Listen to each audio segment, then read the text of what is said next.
New York, and on the new Hot 97 app. Ebro in the morning on Hot 97. Ebro in the morning, Laura Styles, Rosenberg, my brother Akon, representing Jersey City. And shout to Africa, son. Shout to Africa. Yes. My Senegalese brother is here. Yes, sir. Yo, what's happening, man? Man, how's it going, E? Yo, man, I ain't been able to find you for years, man. Yeah, You've been doing deals with Chinese billionaires, starting solar companies and energy. So what's the difference between the solar company and the energy company? Oh, it's a big difference. Well, one of them is renewable, and then That's solar. yes, solar is renewable. Okay. The other ones is the one that's starting all the wars. Tell me what that means. That much. The oil, natural gas. It's serious. Like this, you know, you guys think like countries are built off oil. That's right. You know what I'm saying? High gas prices. Now renewable is gonna pretty much change that. Because renewable is plentiful and it's practically free because it's coming from the environment itself. So when you say starting wars, right, you mean that literally. Literally. Yeah. And in Africa, where many wars have been fought to not only take the natural resources, but the actual human beings and the land, right? You spent a lot of time moving around Africa over the last decade. Yeah. I have seen in my comments every time I try to celebrate your energy company, people criticize it because you're doing business with Chinese billionaires. I know the answer, but we want to hear from you. Okay. Why that's where the loans for your business are coming from. Well, the Chinese are the only ones that seem to see the value in Africa. Okay. U.S. don't see it. They should have been penetrating Africa because, see, what thing is, U.S., I thought should have took full advantage of Africa. So they already did. No, they really That was didn't. the transatlantic They slave really trade. didn't. They really didn't. The Europeans took more advantage than the U.S. did. Okay. U.S. is more focused in the Middle East Got it. because that's where the You oil mean in is. recent times? In recent times. In recent times, yeah, in recent times. Africa is just, it's a different type of, you could say, value there because Africa pretty much built the universe with all their natural resources. Even everything that's happening here and all the newest innovations is all done through resources and minerals. The coltan in exactly, the ground. from which Africa. makes your phones and all that. 100%. So the value is there. Unfortunately, the people, we just uneducated to what that value is. And then the leaders are so uneducated to what that value is. They just practically give it away, not knowing what they're giving away. Now, right now we're seeing African nations that are 60 years independent, just trying to figure out their way, most of them, right? You've declared that the future is in Africa, and I think the world knows that, which is why China's there and other nations haven't given up their relationships, right? Because most of 100%. France's revenue still comes from Africa. 90% of France's revenue come from Africa. People say that France is technically a broke nation, and which is why they don't come off the relationships, the very colonial still relationships they have with many nations in Africa. 100%. Keep them broke, France is rich, et cetera, et cetera. How does that get changed? It's a generational change that needs to happen. Mind state, we just have to educate. I think in Africa is the fact that the older generation has already been accustomed to being under the French, umbrella to an extent. Or English especially or in Dutch. In Anglo, like in Francophone, that's like the French got a solid iron fist around that. Anglophone, which is more South Africa, which is now all, as you can see, is all changing. Anglophone countries are slowly changing. The other countries are still trying to continue to, they got the independence, but not quite. That's why they're constantly at war. Because They don't have financial They're trying to stay independence. free. Exactly. And then they're blocked out of all the big, opportunities because of the fact that they're completely free and not teamed up with any European or outside, pretty much connections. You know what I mean? So, well, they get tired. The people in the room, you can see they tune out when I start talking about this. They get tired of me talking about this, but I try to make people understand that literally all the world's wealth comes from Africa.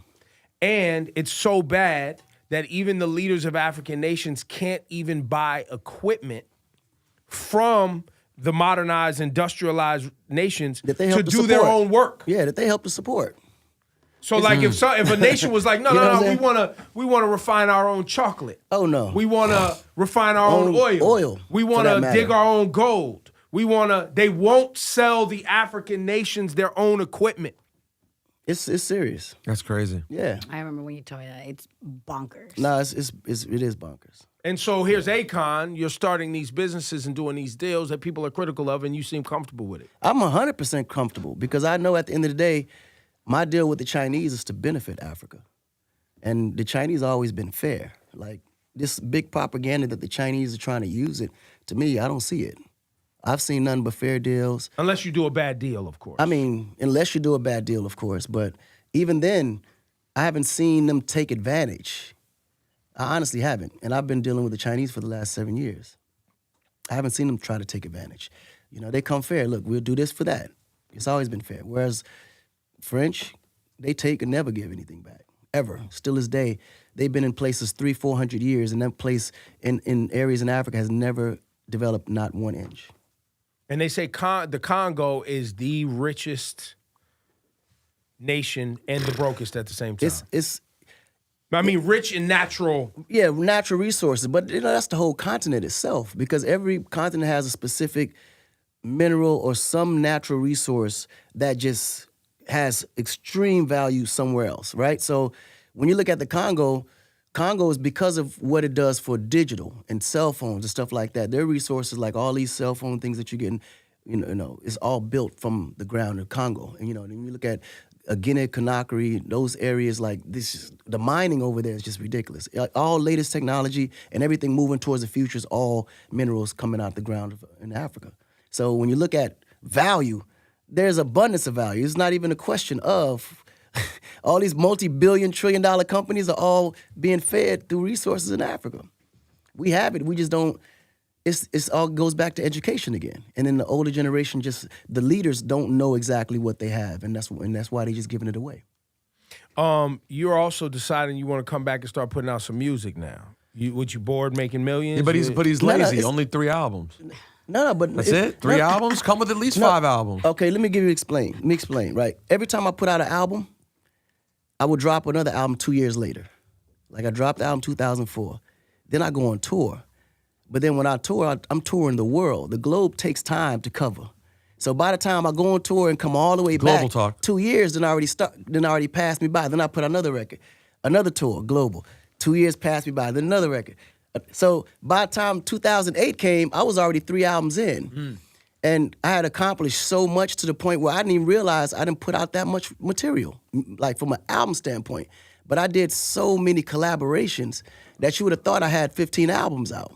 You know what I mean? And then I had hit records in every country, like in different languages. Nobody even knew. Like America wouldn't know that because half people don't listen to what's outside of America. Americans don't have zero clue about what's going on. They had no idea. Like I had hit records in China, speaking in Chinese, hit records in India, speaking in Indian, like everywhere, literally. You know, so I was always fully busy, but just within what I was physically Akon's seeing. on the radio heavy in India. Oh, right, You know? that's it. How often you go to India? I hear you in India all the time. Yeah, I'm in writing India all the records for time. people. All the time. Writing records for people, doing Bollywood. I mean, Are your India a your lot. biggest records there are Indian records? Yeah, they are not Indian American, records. not in Hindi. Hindi. In all in Hindi. Hindi. So what kind of albums are you dropping? Are you dropping them at the same time too? I'm dropping them at the same time, 4 Okay. different albums. So what's the difference between Well, each one? the 4th album is going to be dropping a little bit later. So we have Afrobeat album, which will cover the whole African market. Then I have my U.S. album, which is hip-hop, R&B, which y'all know me for. Then I have my Latin album that's dropping as well.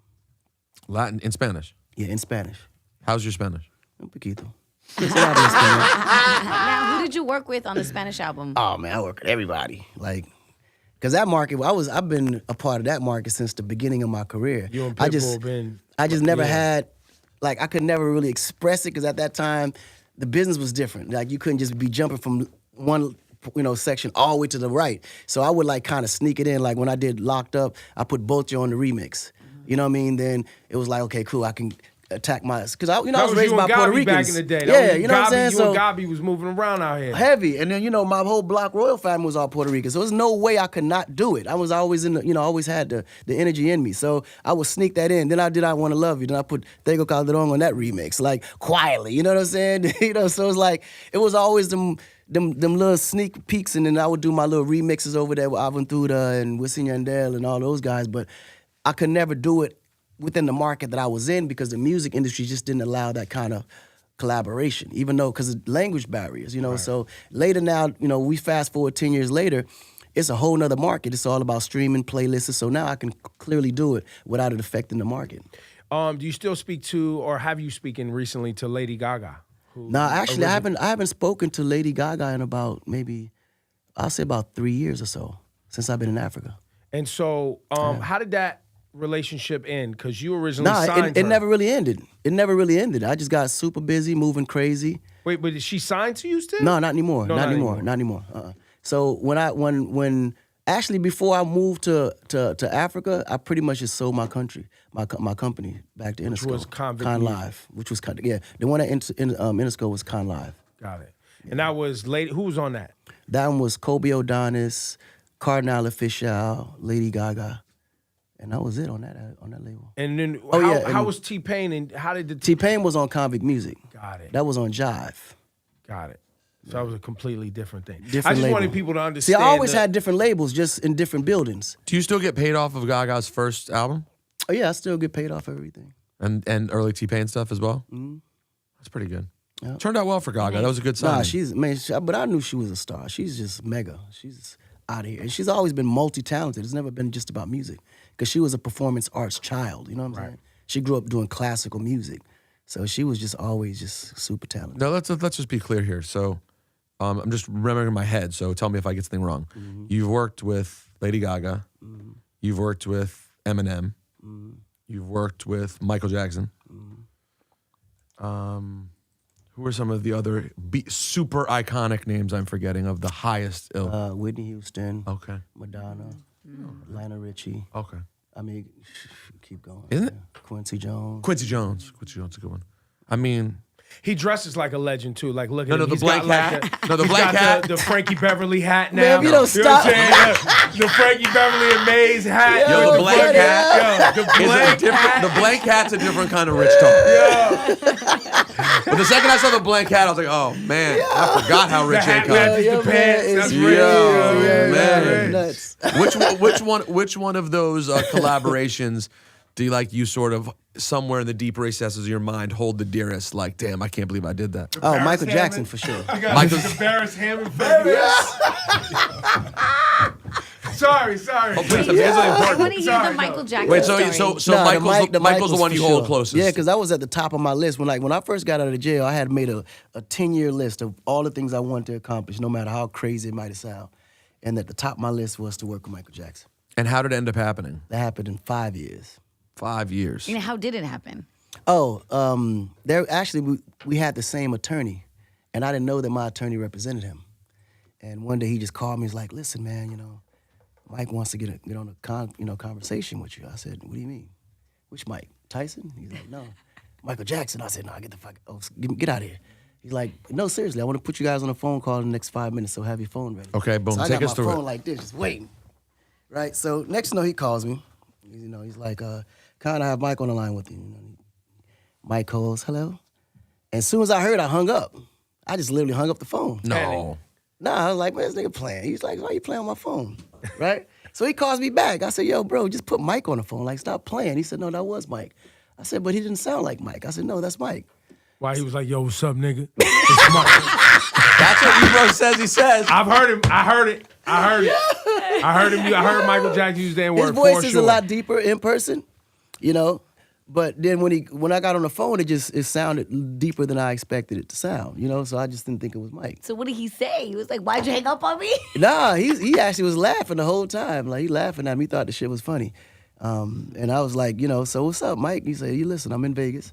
I'm working on this project, and I want you to come be a part of it, executive produce and everything." And I was like, "Man, I would love to." The next day, he put me on a plane. I got there. And when I got there, it was crazy because this one I realized that everything about Mike, his whole life is choreographed, right? Everything is planned out. I get up, the dude named Muhammad takes me upstairs. Muhammad takes me up, and it's like these double doors in the suite. It was at the Wynn. The doors seemed like they opened on their own. Like nobody opened the door. Like as we was walking in, the doors just start Had the opening remote. up. The the clicker. shit, it just start opening up. And Mike is faced to me with the chair, his back like this. Walking in, the mic in the chase. As soon as he feels the door open, he just slowly turns. Putting on the show. Putting on the Slowly show. turns like in slow motion. I'm like, is this really Mike? Like, it's one of them things, like, right? So he just looks, and I was like, oh, what up, Mike? And he got on the chair like, hey, what up, God? And we hugged. It was crazy, like as if we known each other for years. And then how much work did you actually do together on the album? Oh, we did mad ideas. Mike was the kind of person he'd like to just do all the ideas and he'll come back to see which ones actually stick or stuck out. So we did mad ideas, but the one that stuck out was a record that I had for my album that I wanted to feature from him on, called Hold My Hand.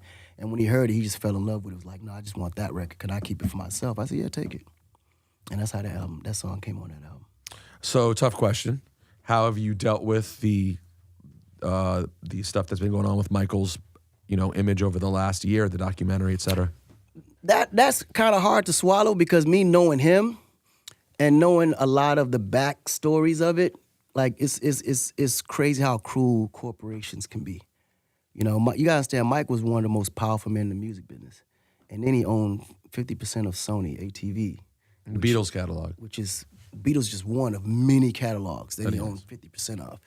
And I always felt like it was one of them things where he just trying to, push him out. And he just wouldn't sell, he wouldn't give up. I believe this. I believe they took advantage of a Michael Jackson flaw, which was how close he was to too many children. But it wasn't even a flaw. It was like that was all humanitarian and just him just having a love for kids, period. Because he always believed. But the reason I call it a flaw is because it could be taken advantage of and you could be made to look like you're a creep. When Yeah, you really 100%. You really want to be helpful. 100%. And then you factor 100%. in people wanting to take advantage. Like on this show, we've debated whether we believe the documentary or not. Yeah. But what we can all agree is the shit we know to be a fact, which is just walking around with random white kids holding their hand and being nice to them and shit. It was weird, right? It wasn't. If we saw a regular person doing that, we would all be like, time out. Yeah. You got too many kids hanging out at the crib. Where their parents at? No, and but what's you going gotta on? understand, Mike had a theme park in his backyard. I understand. That's for children. Yes. But it was more so for himself because he never had a childhood himself. Like, a lot of people forget, Mike grew up, like, constantly being pressured to be a superstar. He never had a childhood of his own. So I mean, we all agree that You know what I'm he saying? was abused as a child. I don't know if it was abusive, but it was like it was preparation for who he was supposed to become, right? So, but the problem is he just never had that time or chance to become or be a child. Well, he also didn't get to choose this. He didn't have a choice. This was Right, the We life that agree was with set all out that. for I him. agree with You all know what I'm that. saying? So when he got older, he had a certain sympathy for children, period, because of that. I agree with all of right? that. And then he himself wanted to experience what that was. So he would always do fun things. He loves candy. He loved things that kids love because he never got a chance And to that's experience something it. that people can take advantage of. No, 100%. And I just want to Absolutely. say while you're sitting here, because I know comments, etc. People will try to anyone who in your position who knew him and says I have a tough time believing that, etc., etc. I don't believe it. People will come for you. I think it's very understandable that someone who was close to the man and actually spent time with him is not able to accept facts. stories and accusations at face value. No, Nor but- should someone who knows But I'm someone. a realist. If Mike was a creep or he was a pedophile or something like that, I'm not going to sit here and defend him. I'm going to tell you straight up, yo, bro, that dude right there, I can't rock with him. It's no different from R. Kelly. I knew R. Kelly, but when I found out that's what it was, I would tell him to his face, bro, you fucked up for that shit. If it's real, if it's true, but it's just too many people that genuinely you can see that he affected. On Mike's behalf, these are people that was paid off, one or two people, and then parents come back later, recount. Like, you can't even prove none of that stuff. And half that stuff, you can prove that they was paid off to even say those things. You did records with R. Kelly too, no? Yeah. Did you get any gauge at that time that this was a weird ass dude? Nah, I never looked, I never even seen that side of him. Like, one thing I can say that I did see him with a lot of young girls. But he was a studio rat. You mostly saw him around studio? Yeah, I always seen him in the studio. He never, between the studio and the basketball court, that was it. Okay, let's go to something that has a less creepy affiliation. Working with Eminem. Smack That. What was the process like working with Eminem? That was a record that it wasn't huge in our world, but in the mainstream world, that was just such a big hit. monster Yeah, record. What was the record? What was it like working with Marshall?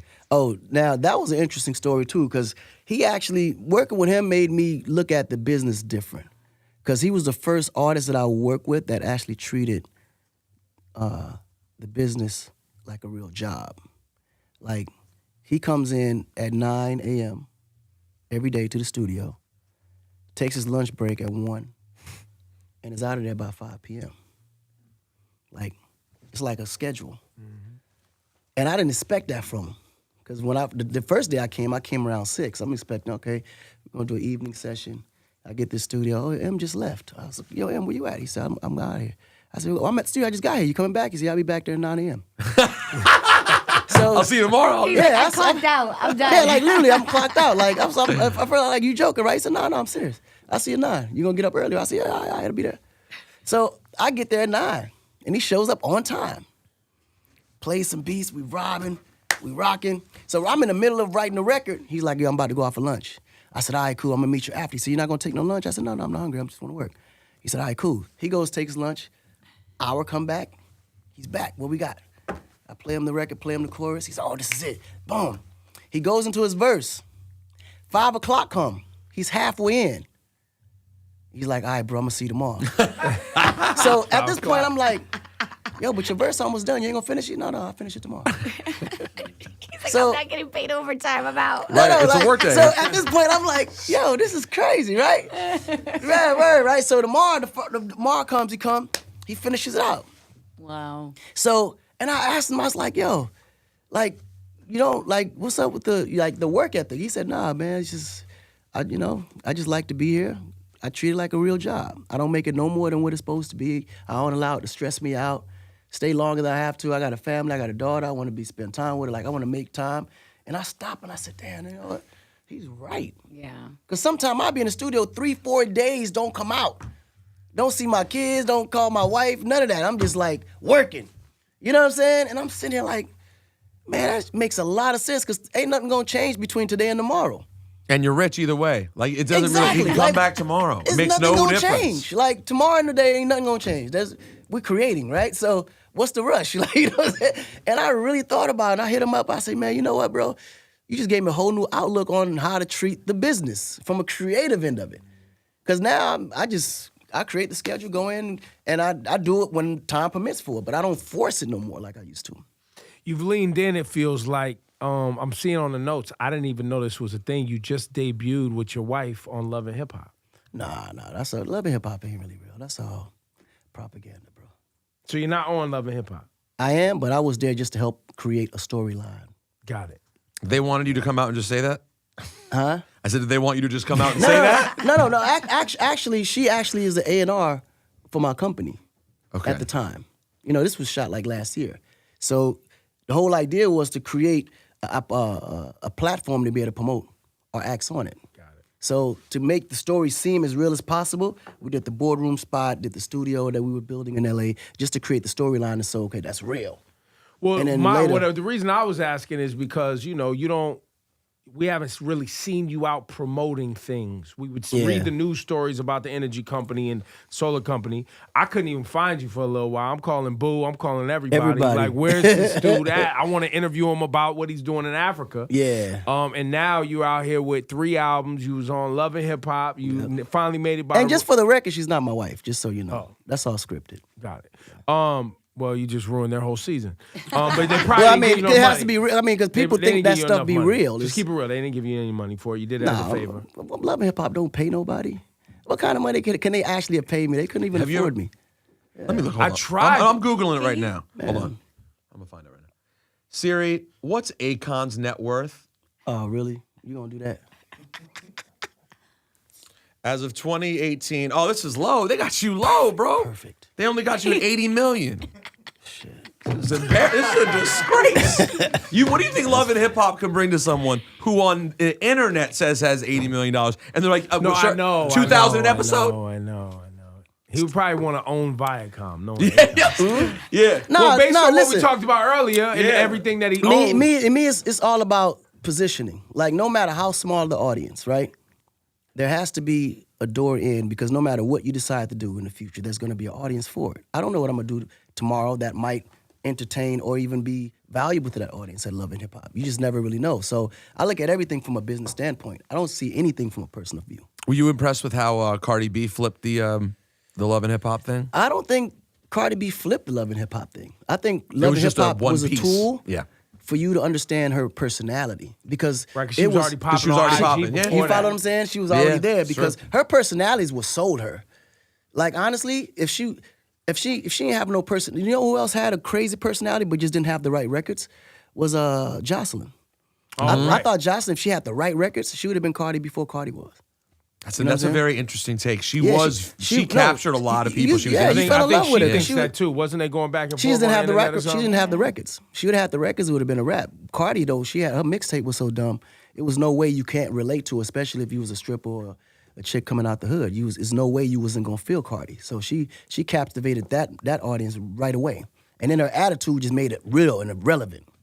All right, because I love You know? these stories you've been telling. Quincy, you got to tell us a Quincy story because we just been celebrating Quincy a lot. He had the documentary Quincy's the recently, best, 80th man. birthday. That dude is the best, yo. He came out and He's a told the truth, genius. and then his daughters told him to be quiet. Remember that? That's Quincy. Yeah, Like, he came out was like, no yo, filter. yeah, Mike was greedy, and these ones was gay, and everybody was like, Yeah. Quincy, what are you doing? He's like, my bad, man. No, Sorry Quincy to tell the keep truth. it 100%. I love Quincy. So how did what did you guys do together?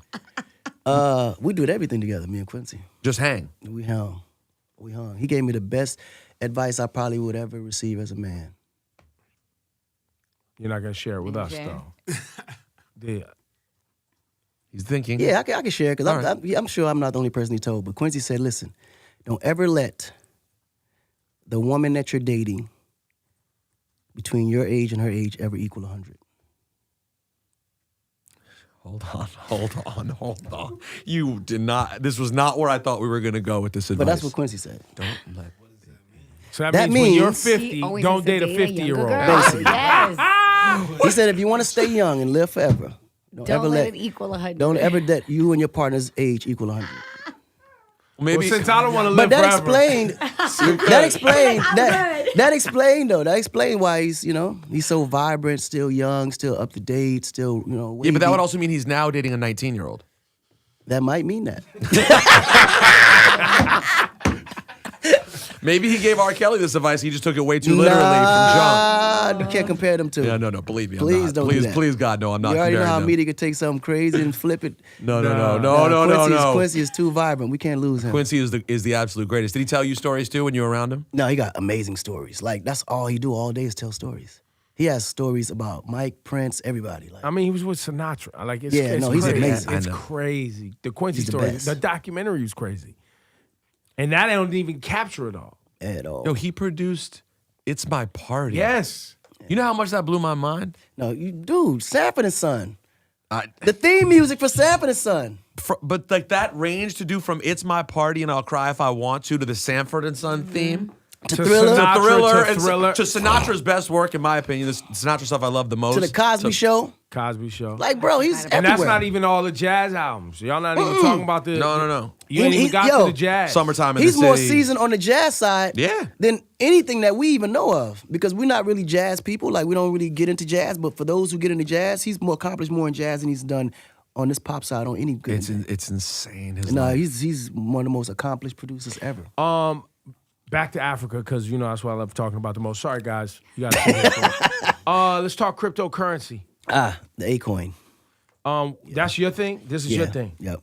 What help people who I don't understand it, other than it's some sort of exchange between computers and they use I don't understand it. What? Well, you know what? The easiest way to explain And I've made crypto- money on crypto. Yeah. Sorry, they lost. They didn't get out. I got in too late. But and nah, out early. Yeah. You got out too early? I got in late. Oh, out too and early. then out early. Oh, yeah. It was the worst case scenario. Yo, you got in. I was like- too scared. I jumped in late and know. jumped out. And you probably jumped in when all the hype was coming. Yup. Then you said, "Let me jump in." And as soon as you jumped in, the coin started going down because of. Scared again. Out. And then you said, "Let me hurry up and get Terrible. out before." I yeah, just you should be missed. steps, I yeah. just missed. Bitcoin had a nice little run over the last few months. I just Yeah. missed that. Yeah, you should see. If you'd have stayed in, you would have cashed all of it. I would have been all He right. was in been Ethereum, good. which is way down from where it was. But I was in the other one too.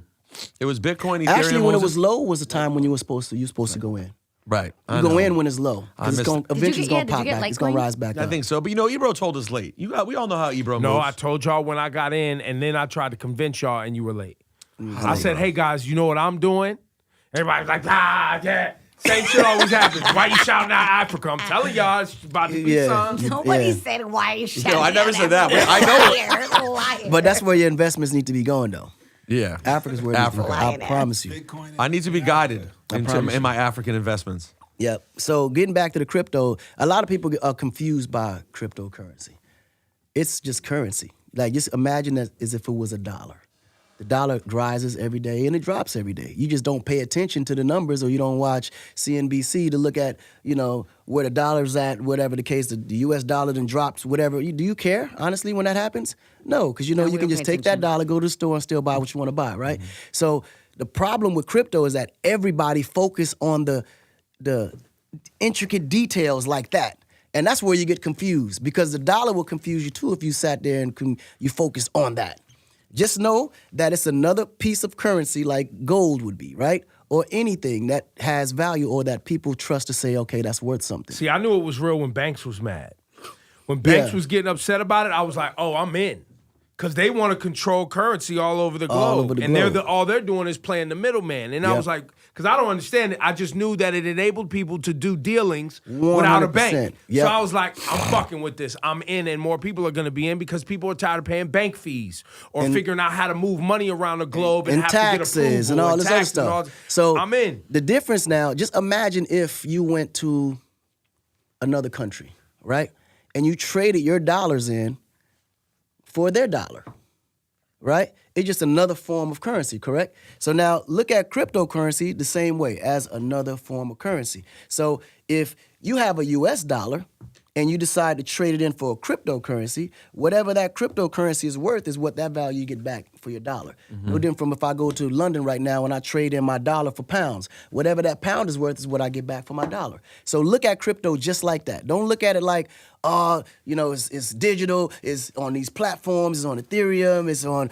Don't look at none of that, because none of that means nothing at the end of the day. It's about what the value is of that currency compared to where you have in your dollar and how much that's worth. So if the currency is down, okay, cool. Buy into it now, because when it raises back up, you already in.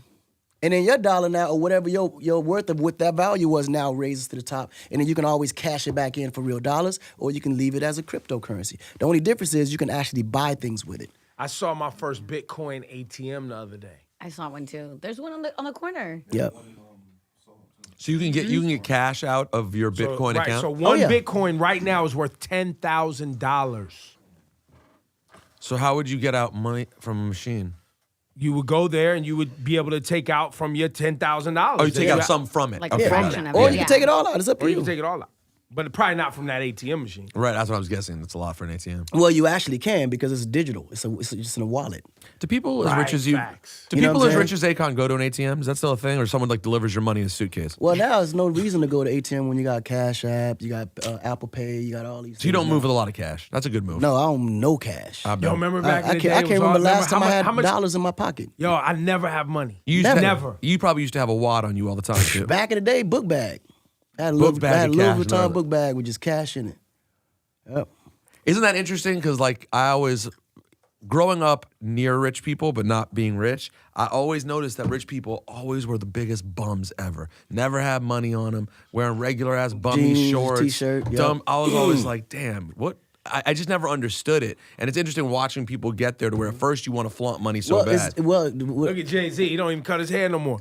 No, because you don't have to. Like, see, back in the day, it was different because you had to look like money to make money. So whenever somebody looked like money, those are the ones I stayed away from. I would look in the room and see who was the most bummiest person with the most intelligent mind. I know, okay, that's the guy I need to have a conversation with. God, I must be misleading. Yep. Because I think people see me and they're like, he's disgusting. Pretty smart too. No money. Wait, he must be rich. Look at this schlub. He must be really rich. No. Absolutely, most of the time. Sorry. And if he do got money, he drowning in debt. Right. Because all that stuff got to be kept up, and people don't realize the more stuff you buy, you got to maintain that stuff. So But it's you like, made those mistakes. oh, 100%. What's the dumbest thing you bought in your? Dumbest thing I bought was a gas station at my house. I'm sorry. That was the dumbest thing. You bought a gas station at your house? I didn't need it. So you could just fill up your cars on your own? 100%. I didn't need it though. And no, actually, my first dumbest decision was that big ass convict chain I bought. $150,000. Wow. Where For do you what? still have it? No, I auctioned it, but I didn't need it. And it's this white Jewish lady that used to work for my publishing company. She'd be like, Akon, you're so smart. Why do you buy these things? I don't understand. And at the time, I was like, this is the wave. Like, we all got to have one. She said, but I don't understand. Why do you all walk around with so much gold and diamonds? Like, what is the purpose? And Trying to relive our African I just didn't ancestry. understand it. Yeah, I was like, man, she tripping. She don't get it. But actually, it was me that didn't get it. Now, what I know today, I was like, oh, if I know what I know today, I would have never spent that Now kind of you've money. turned on into a chain. her. Yo, 100%. Because now, if you're looking at a young boy, I'm like, man, why y'all wasting y'all money on this stuff? Yo, You know? can you tell us about when French Montana came into your circle? How French ended up showing up? French. Oh, actually, French was introduced to me by Gabi. Yeah, I was gonna say that's all God. That's Gabi. Gabi That's introduced Gabi. me to French. And this is when he was just grinding, doing DVDs. Yeah, he was just grinding. He was doing them Coke Boy DVDs. But Akon was at SRC. I was at SRC. Steve Rifkin, Akon, Yeah. and had Gabi. and Gabi worked for Rifkin. Okay. Yeah, Gabi worked for Rifkin. I think Gabi took him to Rifkin first. And Rifkin was like, nah, I got enough on my hand. I can't deal with it. And Gabi was like, yo, Khan, I'm telling you, this one right here, you can't let it go. He played me a record that he did, Monster. I was like, all right, cool, I'm going to sign him. I don't care. We just figure it out. And then that's when I picked him up. And then, ran him all through the city. Took him to Flex. Took him to everybody, basically. Mm-hmm. They got him piped up. Then, New York was just like a base, but New York was just so local. I was like, we got to get you out of New York. You need to come to Atlanta. Come to Atlanta, let's vibe over here. That's where the vibe is at. Switch the sound up so it's not so New Yorkish, so you can, move around. Then he went out there, he started moving around, got hooked up with Deb. Then moving around with Gucci and Deb and all of them. He got that Southern flag in him. And before you know it, he just started branching off into bigger things. Diddy called me, was like, yo, man, I was with French. We went on a plane, we went to Vegas. I need a piece of this. What we doing? He called me Brown Sugar. What we doing, Brown Sugar? I need this one. I like, Diddy, listen, you the king of New York. The kid's from New York. I don't see no better combination than you and French on that. So let's pull it together. And we did a joint venture, and he took him over, and that was it. Wow. And so are you still financially involved? And I don't know. Oh yeah, I'm still involved. Diddy still take care of me. Everything good. Mine come from the back end. So I get it from Uniscope. How many have you ever sat back and counted the different revenue streams that you have right now? Not really, because I had created so many different, so I would get confused. So now I just go by my annual income. But your business folks are managing more than 20 revenue streams? I would probably say about more than 20. Well, are you counting all music as one revenue stream? Yeah, music as one. Well, music alone is more than 20 revenue. I was going to say, because that's so many different things. Yeah, music alone now is so many different areas where you can make money. And they come from everywhere. I mean, from publishing to royalties to publishing to, you look at record sales, you look at streaming sales, you look at merchandising, you look at touring. It's just so many. No, it's a lot. It's a lot of areas. Management, promotions. I'll be remiss. Marketing. I'll be remiss if I let this end without asking you. I know I've asked you about a lot of people, but you're a very interesting dude who knows the greatest people ever. Whitney. We never get Whitney stories. And you worked with Whitney was from the hood. Like Newark. Whitney, she was straight hood. Like Whitney was a G. Like Whitney was a different kind because she had always had this this really glossy reputation. You know what I'm saying? To the world because of her music and her voice. The kind of music she used to sing. You know what I'm saying? Yeah. But as a person, man, Whitney probably was the funnest person to hang with. Like she come to the studio with barbecue. You know what I'm saying? Bag of weed. Like she like, Con, what we doing? They like, where we going? Like she was just super fun, yo. Were you taken aback by how regular she was? I was taken back because I wasn't expecting that. When I first met her, I wasn't expecting that. I definitely wouldn't. Then when she found out I was from Jersey, it was like one of them things like we just clicked instantly. It was like my sister my older sister from the hood from back in the day when I was coming up. You know what I mean? Mm-hmm. And she always kept it 100, like told the truth. She said how she felt it. You know what I'm saying? Never candy coated nothing. That's amazing. His name is Akon. He has 20 other names that I don't. Do you know? Oh yeah, we need your full name too. You guys got my full name. No, I got Aleune, Damala, Badara, Akon, Tayam. That's what I got. You butchered that. First of all, I mean, I don't know. I couldn't done better. How many names did I mispronounce? All of them, except Akon. Yeah, you pretty much. No, you except I was close. I was close. So what's the full name? You said you. Yo, you know how many times I've said my full name on this station? A lot, because we always do the same Well, joke. Yeah, I always do the same ask joke. him to say Yeah. his full name. You got how many names? And 16? Is it 16? I don't know. I can't count them. I just say it and then you can count them. Here we go. Ready? You got to write fast. Here we go. Come on. Come on. Ready? Yep. Alun damala bukutan purun nakalulu badara Akon cham. Oh, that wasn't 16. Nah, that wasn't 16. I was like 10. I was like 9. Yeah, that was 9 or 10, I think. Yeah, it was like 10. Just silence amongst the crowd. Nah, I was trying to reply. I was replaying what you said back in the head, counting. You was going by the time. That was you going? I was counting the rhythm. Well, he said it in 3 seconds. That can't be eaten. Well, it's how fast I said it. Now, before we let you go, how come Senegalese people don't get props for jollof rice? How come Ghanaians and Nigerians try to act like they're the only jollof rice? Well, because Nigerians and Ghanaians, they're in competition as far as to who make it the best between those two regions. Well, Senegal obviously is the creator of jollof rice. Yep. So we don't really have to compete. We don't have to be in that competition or conversation. That's like pizza. The Italians don't never talk about who make the best pizza because they are the creators of pizza. But when you look at Chicago and New York, who make the best pizza? So that's the same comparison. Right. So that's what happens. You know, the creators just sit back and just laugh and watch the competition That's go. a great, that is a great stunt and a great way to put it. Yo, I love it. Give it up. Akon, introduce a new single, man. Let's You run got it. Introduce. You got an intro like Yes, D, yes, you know. yes. Right now, new single is called I Can't Say No, and it's coming off the Connected album, one of 3 albums that's dropping out. So take a listen.